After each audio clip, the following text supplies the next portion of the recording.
O Salmo 76 foi escrito por Asaf. Ele faz parte do livro 3 dos Salmos.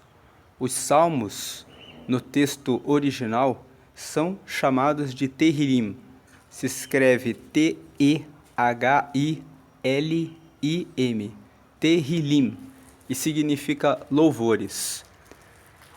Existem 150 salmos e eles são organizados em 5 livros. O Salmo 1 até o Salmo 41, nós temos o livro 1. E todos esses salmos foram escritos pelo rei Davi. O livro 2 vai do Salmo 42 até o Salmo 73. E do Salmo 42 até o 49, eles foram escritos pelos filhos de Coré. O Salmo 50 foi escrito por Asaf, o Salmo 51 até o Salmo 71, na grande parte foram escritos por Davi, com exceção dos Salmos 66, 67 e 71, cuja autoria é desconhecida, mas que se atribui pela tradição ao rei Davi. E o Salmo 72 atribui-se também a Salomão. Mas, como o último versículo do Salmo 72 fala assim: findam-se aqui os salmos de Davi, muitos dizem que o Salmo 72 também foi escrito por ele. Depois nós começamos o livro 3, que vai do Salmo 73 até o Salmo 89. E nós estamos, portanto, meditando no livro 3 dos Salmos.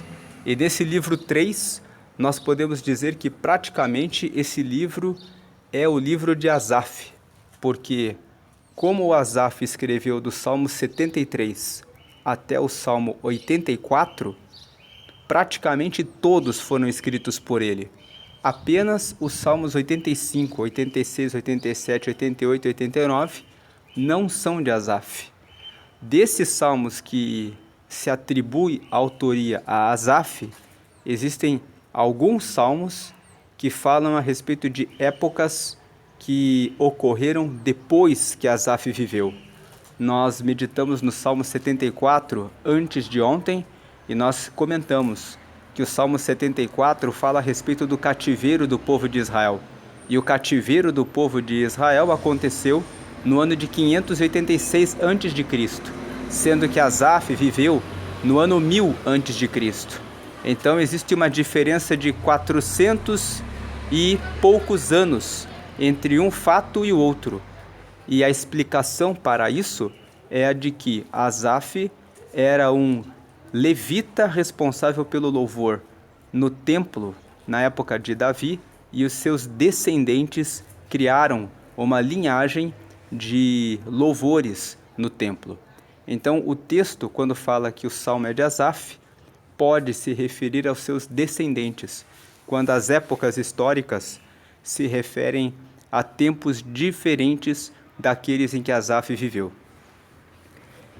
Agora, o Salmo 76, ele é um salmo que fala a respeito da vitória do povo de Israel. E ele se divide em 4 partes. A primeira parte vai do versículo 1 até o versículo 3. E ele diz assim: conhecido é Deus em Judá, grande é o seu nome em Israel. 2. E em Salém está o seu tabernáculo, e a sua morada em Sião. Vamos lembrar que Salém é uma forma de se referir à própria cidade de Jerusalém.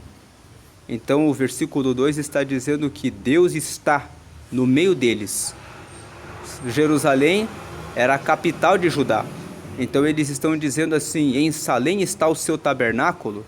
Estão querendo dizer que em Salém está a casa de Deus e a sua morada em Sião. Sião é um monte que fica também em Jerusalém. E muitas vezes nos Salmos fala-se em Sião, querendo se referir à cidade de Jerusalém.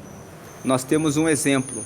O Salmo 125, versículo 1 fala assim: os que confiam no Senhor são como o monte Sião, que não se abala, mas permanece para sempre. Eles estão dizendo que o Monte Sião fica na cidade de Jerusalém e que a cidade de Jerusalém tem firmeza, segurança. Então aqui ele está dizendo que em Salém está o seu tabernáculo e a sua morada em Sião. Versículo 3, ali onde? Em Jerusalém, ele quebrou as flechas do arco. As flechas do arco de quem? Do arco do inimigo. O escudo e a espada e a guerra. E aí nós temos aqui Selá, que é uma expressão hebraica que significa pausa. Significa que quando eles cantavam esse salmo, eles cantavam os versículos 1 ao 3, e aqui tinha uma pausa, tem uma pausa quando eles cantam esse salmo. Então, nessa primeira parte, nós dizemos: Deus é conhecido em Judá. Essa é a primeira parte do Salmo 76. O salmista, o Asaf, está dizendo: nós conhecemos Deus.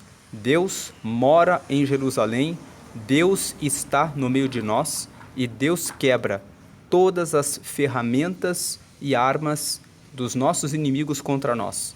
Ele quebra as flechas do arco, o escudo, a espada e também ele quebra toda a guerra contra o nosso povo. Agora vem a segunda parte, que vai dos versículos 4, 5 e 6.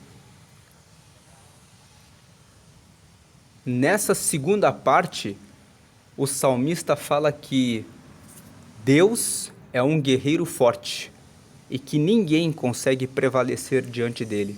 Veja que nós vamos ler os versículos 4, 5 e 6. O 4. Tu és mais ilustre e glorioso do que os montes de presa. Ele está dizendo que Deus é o mais importante, aquele que tem mais glória em relação aos montes de presa. Montes de presa, a presa é a vítima, é aquela que vai ser, é o animal que vai ser caçado. Então ele está dizendo assim: se existem montanhas em que nos colocam como vítimas para nós sermos caçados, o Senhor Deus, ele é o mais importante e o mais glorioso do que os montes de presa.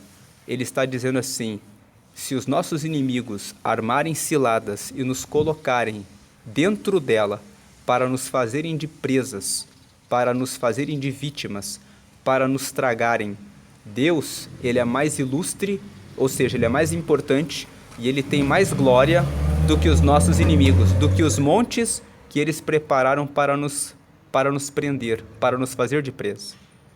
Então, versículo 5, os que são ousados de coração foram despojados, dormiram o seu sono, e nenhum dos homens de força achou as próprias mãos. Ele está dizendo: se tiver algum inimigo que tem ousadia para dizer, vamos prender o povo de Judá, eles vão cair no sono, e nenhum dos homens de força vai achar as próprias mãos. E o versículo 6, à tua repreensão, ó Deus de Jacó, carros e cavalos são lançados num sono profundo. Ele está dizendo que Deus faz com que os carros, os cavaleiros, os cavalos caiam no sono. Isso significa que Deus os desorienta. Uma pessoa, quando está no sono, ela fica desorientada, ela não sabe o que está fazendo.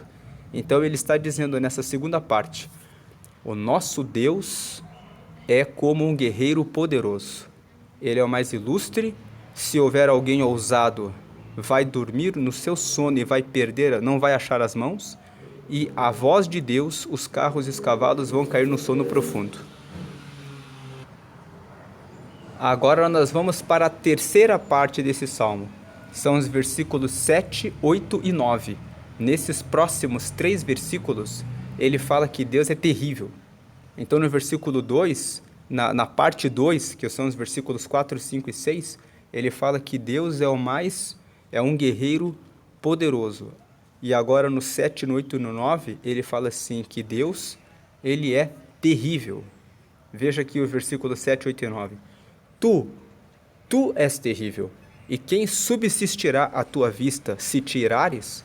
Verso 8. Desde os céus fizeste ouvir o teu juízo, a terra tremeu e se aquietou. 9. Quando Deus se levantou para julgar, para livrar a todos os mansos da terra.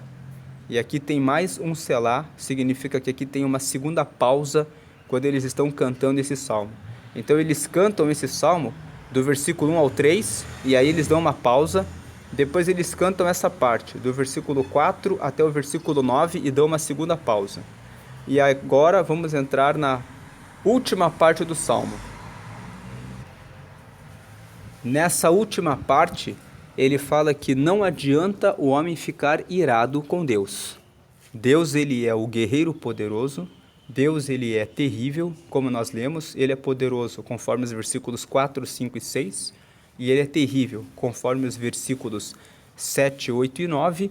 E o que cabe aos homens é louvarem a ele, pagarem os seus votos a Deus, trazerem presentes para ele, reconhecerem que ele é realmente Deus, porque o espírito de qualquer príncipe está submisso à soberania dele.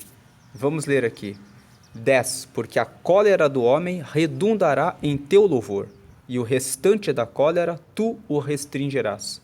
Então, se o homem tiver muita raiva e cólera contra Deus, na hora que ele começar a atacar a Deus, ele verá que ele não consegue. Então ele vai dizer: realmente nós não conseguimos contra ele. E isso vai ser o quê? Um louvor a Deus. E o restante da cólera, mas vamos continuar lutando, o Senhor restringirá, o Senhor limitará. Versículo 11. Portanto, fazei votos e pagai ao Senhor, vosso Deus. Tragam presentes os que estão em redor dele, àquele que é tremendo. Versículo 12. Ele ceifará o espírito dos príncipes, é tremendo para com os reis da terra. Então essa é a meditação do Salmo 76. Ele se divide em 4 partes e ele fala que Deus é poderoso e tremendo no meio das batalhas que o seu povo pode enfrentar. O que nos cabe é louvar a Deus, reconhecer que ele é tremendo, que ele é terrível, que ele é o verdadeiro Deus. Muitos dizem que este salmo foi escrito pelos descendentes de Asaf, na época do rei Ezequias. Se você abrir a Bíblia no livro de 2 Reis, no capítulo 19, e se você abrir também a Bíblia no livro de Isaías, no capítulo 37, você vê que Senaqueribe mandou o seu embaixador ir até o rei Ezequias e dizer, Senaqueribe era o rei da Assíria, e ele disse para o rei Ezequias que eles viriam e destruiriam Judá. E o rei Ezequias rasgou as suas vestes, ficou muito indignado, e ele orou ao Senhor, e o Senhor disse que faria com que Senaqueribe voltasse e que ele fosse morto. E no meio daquela batalha, Deus enviou um anjo, matou 185 mil homens e deu um grande triunfo sobre o povo de Judá.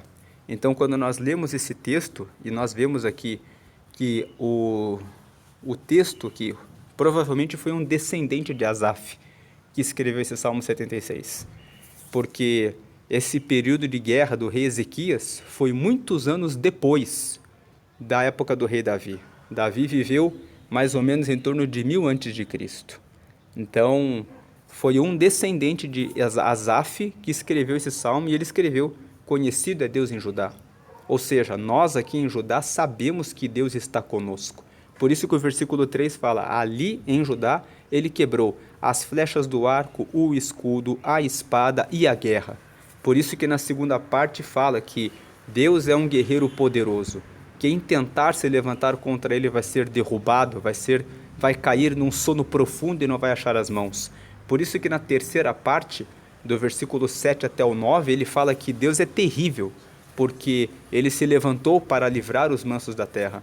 E por essa razão o salmo completa, ele conclui dizendo que não adianta o homem ficar com a sua cólera. A cólera aqui provavelmente era do rei Senaqueribe. A Assíria na época era um exército muito poderoso. Eles venceram todos, mataram muitas pessoas. Inclusive foram eles que puseram fim ao reino de Israel, que era o reino do norte. Aqui nesse tempo que aconteceu essa situação de 2 Reis capítulo 19, o povo de Israel já estava dividido em Reino do Norte, que eram as 10 tribos do norte com a capital em Samaria, e as 2 tribos do sul, que era o Reino de Judá, o Reino do Sul, cuja capital estava em Jerusalém. Esse Salmo 76 está se referindo ao Reino de Judá. O rei Ezequias era rei de Judá. E Senaqueribe veio e disse: vou lutar contra o Reino do Norte e vou lutar também contra o Reino do Sul, contra vocês. E ele prometeu, conforme Isaías capítulo 37 e 2 Reis capítulo 19, que ele venceria o rei Ezequias e que eles deveriam se entregar. Mas Deus foi adiante, matou 185.000 soldados e fez com que Senaqueribe ouvisse o som de uma outra guerra onde ele foi lutar e acabou sendo morto.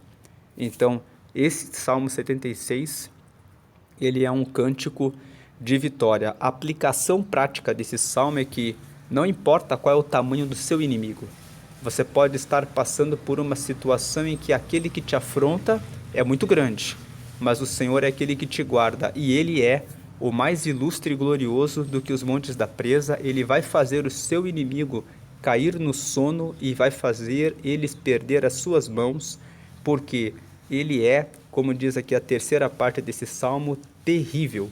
E quando ele se levanta para julgar, ele livra os mansos da terra, como está escrito aqui no versículo 9. Quando Deus se levantou para julgar, para livrar a todos os mansos da terra, Ele te livrará para sempre, e no final de tudo, os teus inimigos terão que reconhecer que Deus está na sua vida. Por isso que a cólera dele, como diz o versículo 10, não vai adiantar de nada, vai redundar, vai terminar em reconhecer que Deus é Deus na sua vida. E todos terão que fazer votos e pagar ao Senhor, porque vão ter que trazer presentes em redor dele, porque ele é tremendo.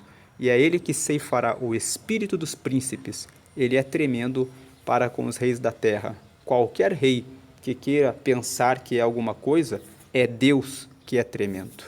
Essa é a meditação do Salmo 76. Nós estamos no dia 15 de outubro. Começamos a fazer a leitura dos Salmos no dia 1º de agosto e vamos continuar nos meses de novembro, dezembro, até chegarmos no Salmo 150. E todos os meses nós incentivamos a leitura do livro de Provérbios. Então aqui, desde o dia 1º de outubro, eu tenho colocado no final de cada salmo o provérbio do dia. Então eu vou deixar aqui uma sugestão de vídeo chamado Leituras em Provérbios 15, que corresponde ao dia 15 de outubro, que corresponde ao dia de hoje. Ler provérbios traz sabedoria. Você pode ler provérbios 12 vezes no ano, porque provérbios tem 31 capítulos e a maior parte dos meses tem entre 30 e 31 dias. Lendo provérbios todos os meses, 2 anos consecutivos, você vai ser mais sábio. E quem faz isso por 5 anos torna-se mais próspero, quando você lê e aplica provérbios. Então eu vou deixar aqui leituras em Provérbios 15 e ao lado eu vou deixar o botão para você que não está inscrito no canal, para que você se inscreva no canal, ative o sininho, que você será notificado todas as vezes que forem postados novos vídeos. Deus abençoe, fique na paz de Jesus.